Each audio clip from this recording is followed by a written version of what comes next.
1965 India Pakistan போர். கடும் சண்டை நடக்கிறது பஞ்சாப் எல்லையில். கார்த்திக் நாமக்கல் கிராமத்தில் பிறந்த சிறிய வயதுடைய இராணுவ வீரர். வயது 19. இப்பொழுது உயிருக்கும் உயிரான ஒரு பணி கொடுக்கப்பட்டது. எல்லையின் குறியீட்டு கொடியை செருகிச் செல்ல வேண்டும். அது மிகச் சின்ன கொடி. ஆனால் அதற்கு பின்னால் இருந்த பெருமை ஒரு தேசத்தின் சுதந்திரத்தின் அடையாளம்.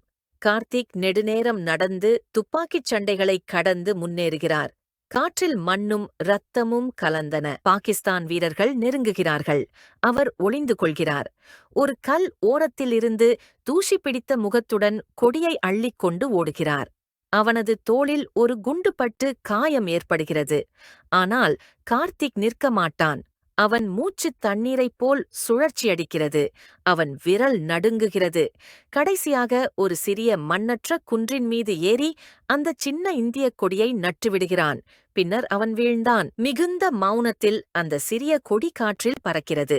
உலகத்துக்கே சொல்ல, இந்த நிலம் எங்கள் நிலம்.